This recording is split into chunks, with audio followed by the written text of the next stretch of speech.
welcome to this month, September's Dental Water Cooler meeting for the ultimate patient experience. I'm Dr. David Moffet, and I'd like to thank Equa Marketing for their support and sponsorship of this wonderful monthly occurrence, where we talk about building the ultimate patient experience in your dental practice. And why do we do that? Why would you want a dental practice that has an ultimate patient experience base? Well, the simple fact is that your patients do business, or they keep coming back because they have built up a trust in you, and the trust is based on their relationship with you. And so if their relationship is more on a personable level and a personal level, as opposed to just on a technical or dental level, then they're more likely to treat you as an experience rather than just a commodity. If they're totally only concerned with getting dentistry done, what the dentistry is, and are unconcerned about how they're made to feel, then you have simply created yourself a commodity-based business. And the thing with commodity-based businesses is that people will make decisions based on price in a commodity-based business rather than on the experience that they get, how they are made to feel. So today we are looking back at some basic fundamentals and looking at how to improve your dental office cred in the marketplace with immediate results. And this is very interesting because every day in a whole pile of businesses, there are things going on that the owners don't see going on, that go on that affect the way that the business is perceived by the customers as being a business that is one that they like to do business with, or a business that is one that they suffer doing business with, or it's a business that the customers actually are starting to choose that they're not going to do business with that business anymore. And as dentists who own dental practices, we've got to realize that sure, we're treating patients and we spend all our day with our hands in people's mouths looking at the mouth at hand, but there's a whole lot of interactions going on or not going on in your dental business behind your back that are affecting the way that your dental practice is being run as a business. And every time you lose a patient, it costs you money, time, effort, heart muscle, stomach lining to replace that patient and build a new relationship. So it makes a heck of a lot of sense if we can just hang on to those relationships and maintain our customers as our valued customers, because our valued customers trust us and will accept the treatment that we diagnose for them far more readily than new patients who are a little bit skeptical and don't have that relationship with you and your office. So really important that we look at how can we maintain these wonderful relationships with patients, build these wonderful relationships with patients, and not send negative signals to our customers and our patients in our business that might upset them and have them wondering why the heck are they taking their time to travel to you when they could be going somewhere closer where they can be treated just as poorly. And I had patients in my practice who travel an hour and a half across town, sometimes 2 hours from out of town, sometimes from interstate. My longest serving patient was a man about my own age who worked for the Bureau of Meteorology and was posted all around the country. But he always came back to see me to get his teeth done, and yet he didn't even live. Our home was another 2 hours away from me. He had actually moved 2 hours away from my dental business but he was there every 6 months without fail, having his teeth checked and cleaned and looked after, because we did the little things really, really well. So let's have a look at something that a lot of businesses are starting to promote and invest in their business, but often dental practices don't actually concentrate on this, and they take this for granted. And what I'm talking about is interactions between staff and other staff, and interactions between staff and customers, where the customer is not dealing with this other member of the staff. So what am I talking about?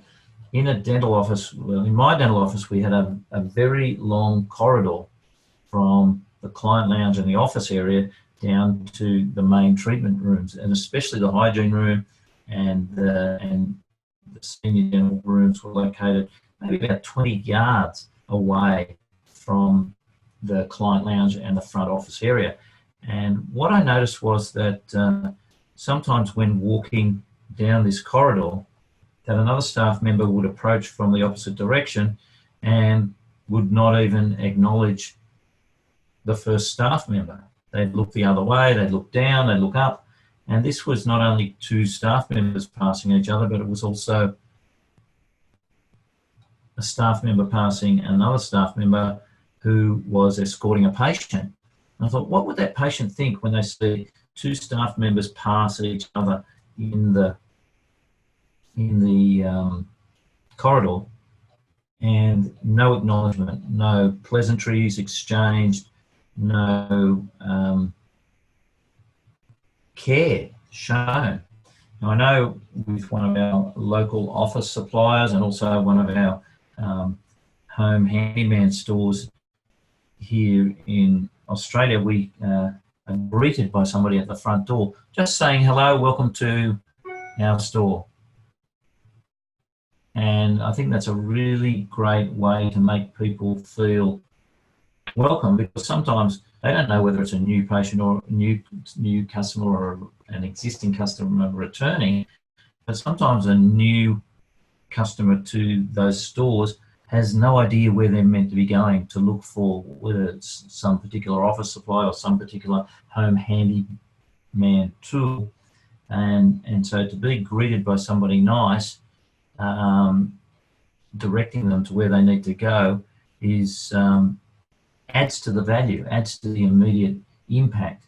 And in these stores, where these stores are very large, being able to be greeted by a staff member who's just passing you as you're walking down an aisle, just to say hello, gives you that opportunity that they are approachable, and that you can actually request their assistance. Now, in a dental practice, what is the difficulty with having two staff members greet each other in a pleasant manner? There is no difficulty. So if it can be done, it should be done. And if we can increase that frequency that it is done every time, see, nobody likes to be ignored. And so when a staff member walks past and doesn't acknowledge you, they're ignoring you, the other staff member, but they're also ignoring the patient. And it's an opportunity lost in being able to create in the mind of the patient an environment of friendly. Now, recently, Jane and I spent a few days at a resort or getaway. I wouldn't call it a resort. There was no beach or pool in South Australia that had a gate. And so when we went out on guided tours, walks, when we arrived from the airport, the driver of the vehicle had to buzz in and be let into the gate. Now, simply the organisation, the resort, could have just given the driver a buzzer or a code and they could have come in. But what they did was they actually created a a conversation. So the driver buzzed in and was greeted by somebody at the front desk of the resort, and then the driver identified themselves. Hi, it's Mel, back from the airport. Hi, it's Mel, I'm back from the Remarkable Rocks. Hi, it's Mel, I'm back from the Kangaroos and Canopies. And with each of those greetings, the person who was at the front desk answering the call says, "Welcome back, Mel, come on in." And again, a pleasantry, a verbal pleasantry, which creates a feeling of belonging. So in your dental business, are you looking at every possible interaction that occurs when two staff members pass each other, and that they smile and they pleasantly greet each other, especially when there is a customer in view? It needs to actually be made a policy that we have this smile and that we have this hello, because otherwise a patient would think, how rude, these people don't even talk to each other. And to me, a silent passing with no conversation is equivalent to a passing grunt. It's just wrong. It's just wrong. Two people walking past each other and nobody acknowledging the other person. It's really, really wrong. Now, the same thing can happen not just in a corridor, but can also happen at a front desk. A team member may be returning back into the office after a break. They walk past a client lounge full of patients. Front office reception is there, and they don't acknowledge each other. Nobody acknowledges. Now, how much more impressive would it be for the dental office if the returning team member, when they enter through the front door, recognises the people who are there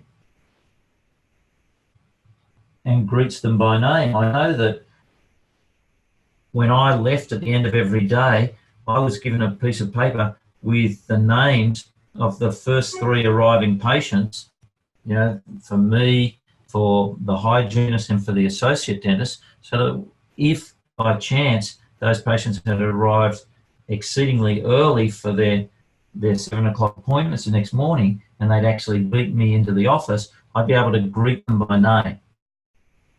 And how impressive is that, to be able to greet people by their name and knowing that? So again, why not get your team members, when they leave for lunch, if they leave through the forward door and they return through the forward door, to make a note of who's going to possibly be there when they return, so that they can actually walk up to them and greet them by name. Now, this sort of pleasantries and greetings comes, I guess, from my exercising days when I used to be a cyclist.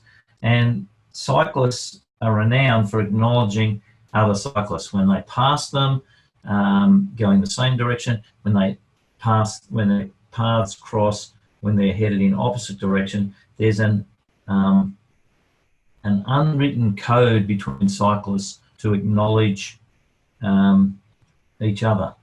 And it's also very similar in a lot of areas between walkers. People out early in the morning walking for exercise, greeting each other with pleasantries, very, very important. And you know, especially with walkers, it can become rather awkward if people choose not to share a greeting with somebody coming in the opposite direction, because chances are that you could pass that person again. You could walk around a couple of corners and there's that other person that you just grunted at or ignored coming back the other way.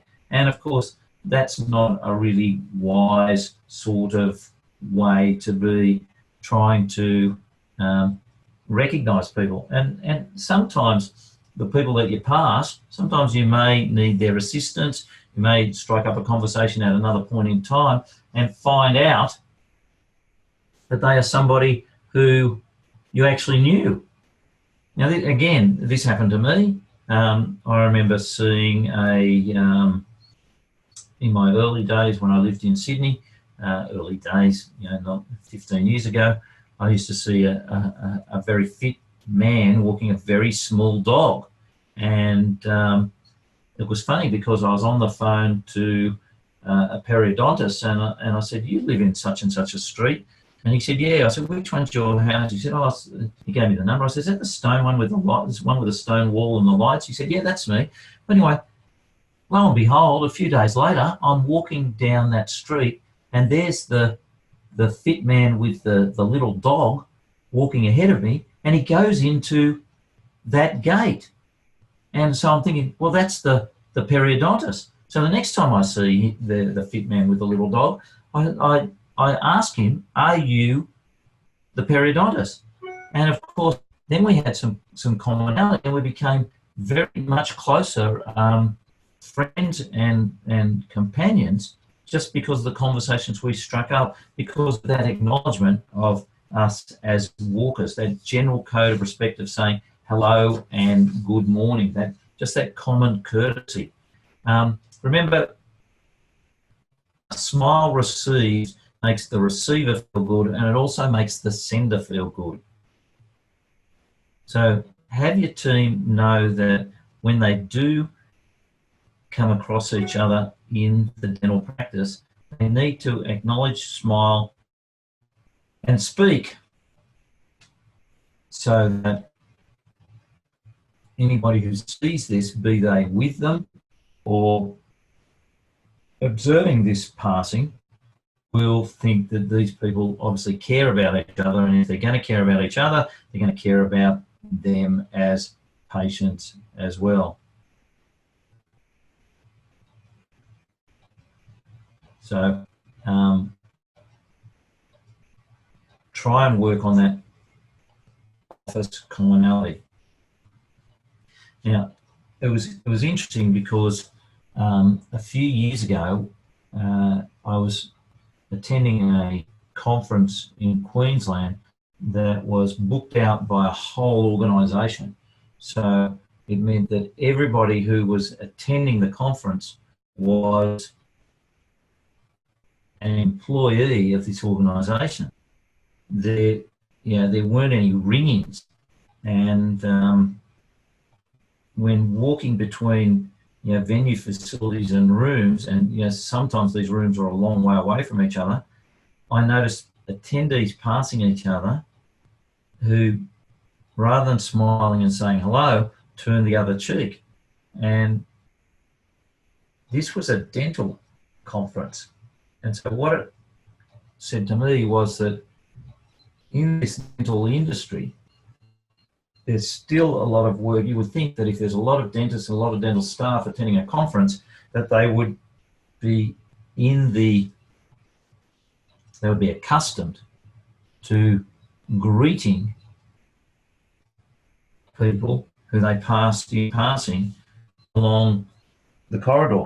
Now, I've been attending some hotels where every staff member, people servicing rooms, tradespeople doing maintenance, everybody who you walk past would greet you. And they understand in those hotels that everybody is either a customer or a potential customer. And creating those commonalities is paramount, I think, in helping to ensure the success of the business. I know in my dental practice, there was times where technology of dental practice software allowed dentists and staff to be notified electronically of things that were going on in the practice. And we frowned on this reliance on electronics, when the spoken word, the pleasant greeting, the physical presence of two people exchanging conversation was far more powerful when experienced by the patients than opposed to silent buzzers, flashing lights, unannounced departures of dentists going off to do hygiene checks, unannounced notifications of the next patient arriving. These little things tend to clinicalize the practice protocols. And we've got to remember that dentistry is a really weird business, because it's a business where your customers don't really want to be there. They would rather not be there. They would rather not be having treatment. They would rather not be in that environment at all, as opposed to purchasing a cake, or as opposed to buying some fashion, purchasing a new car, purchasing some sound, purchasing furniture. These are pleasant business exchanges. But in an environment where dentistry is considered a grudge buy, it's something that it's the necessary evil. In that sort of environment, then we need to be working really hard on our back end to make sure that our patients are really coming for the social side of the visit, to be looked after by our exceptional team and team members who are there to create an experience, such an experience that it is a memorable experience for a patient to say to themselves, wow, these guys know what they're up to. These guys really are going out of their way to make me feel special, to make me feel far more important than being just another tooth, just another mouth with a credit card attached.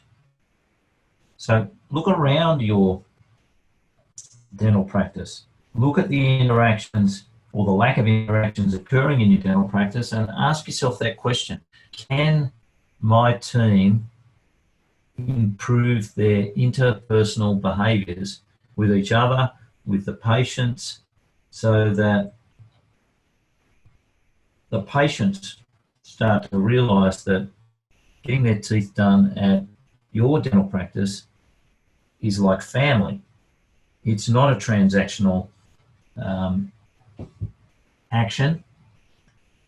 It's a familial action between two people, or between a patient and a business, that have a mutual understanding and respect for what each other does.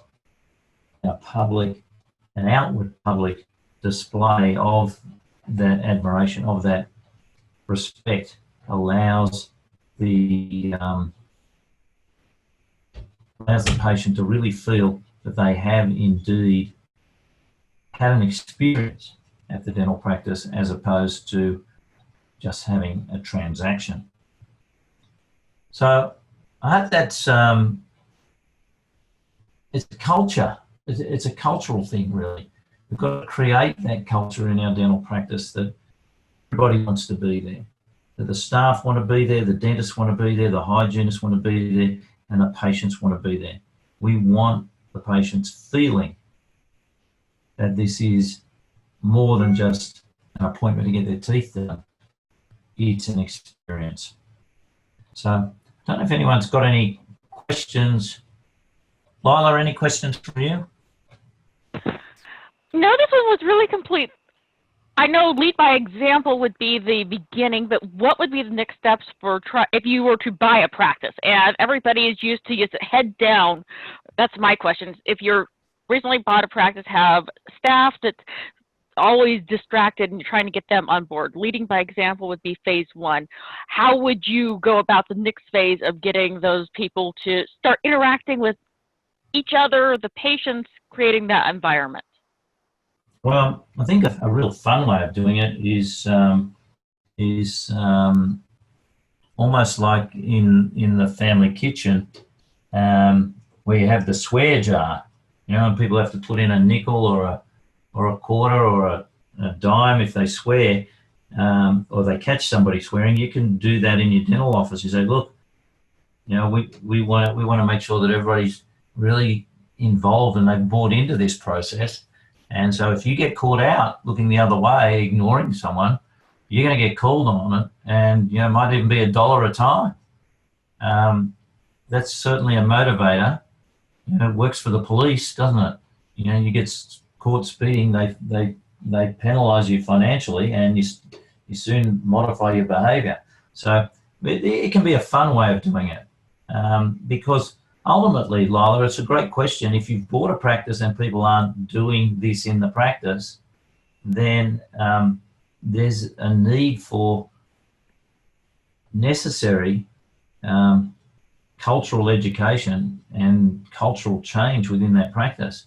Because again, I love telling stories in stories, but during when I announced to my patients that, because I had sold my business and worked on it for 7 years, and my patients never knew any different. But when I decided I was leaving, we decided to tell patients who were visiting during that last couple of weeks. And I remember one lady who had been, I acquired her as a patient when I acquired my neighbour's practice in 1998. So she'd been my patient for 16 years, and she'd been his patient for many years before that, and his father's patient for many years before that. So this was a woman in her 80s. And I let Jane tell her at the front desk, next time you come in, David will be here. And I'd already treated her, and she asked Jane to come and get me. And she said, look, I'd just really like to say thank you for everything you've done for me in the time I've been treated here, because, it's really been more than just coming to get my teeth done. And, you've really made me feel welcomed, and I've enjoyed the friendship. And I said, but, you were Ken's patient and his dad's patient for a longer time than me. And she goes, oh, him, all he ever used to say to me was two things: open up, and then at the end he goes, all right, we're finished now. And that was it. So people do tolerate some pretty ordinary behaviours, or they weren't offensive, but they weren't caring. And it was interesting to note that her feeling that we were different, that we had made her feel special as an attendee of our practice, and that she had noticed that from us as well, and she had been appreciative of that. So, if for some reason you can't find team members who will do that, then you may have to introduce those team members to other dental practices in your area where they may be able to go and work, and replace them with people who are more personable. And the other thing is, if you end up with patients who dislike your practice because it is a practice of culture and verbal exchange, then I don't think it's too bad a problem if you lose some of those patients as well, because they're really people who can make your life a misery, because that's what they enjoy their life to be. It's always nice to be dealing with people who are friendly and value friendship. The dentistry is secondary to the friendship. Hope that helps. Yes, that was a very good answer. So it's dentistry is a pretty lonely sort of career for dentists anyway, and for dental assistants. Sometimes sitting there, I do believe that in the treatment room, excuse me, the treatment of the patient should be without a conversation, a third-party conversation going on over them. I know certainly that if I'm in a bus and the bus driver is conducting a conversation with somebody and not paying attention to the road, I feel more vulnerable than if he was doing his job. And I think that for patients lying in the dental chair, they want to know that whatever you're doing inside their mouth has your 100% attention, without it being discussing what you're going to do on the weekend, what your kids are up to at school, what your dental assistant's mum's got planned. those sort of things. If I hear that sort of conversation going on in a dental practice, I like to refocus the practice on, how would you feel if you were down there and they were starting to talk about, oh, did you see the game on Monday night? You think, what? Just concentrate on my teeth. Because the other thing about concentrating on the teeth in that sort of situation is that the appointment finishes a lot quicker because of the minimal distraction of conversation, and therefore the patient is better off having been in and out in a shorter amount of time. Survey your patients and ask them, would you like to spend 10 minutes longer in the chair with your mouth open each time you visit, or 10 minutes less, and see what they answer. And the answer is, of course, they'd rather be in the chair for less time. And the biggest affector of time in the chair is lack of focus on the task at hand, which is fix the tooth. Plenty of time to create the conversation. So, it doesn't mean you have to shorten your appointment times because you've shortened your treatment times. You spend the time that you save on the treatment and discussing and talking with the patient before and after, but not during. So really important to create that level of professionalism during the treatment, but then relax it to a level of courtesy and respect excuse me, with the patient before and after the treatment. Again, people enjoy doing business with people they like and they trust. And it's those conversations that create that trust.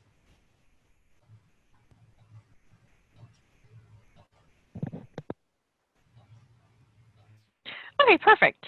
Thank you.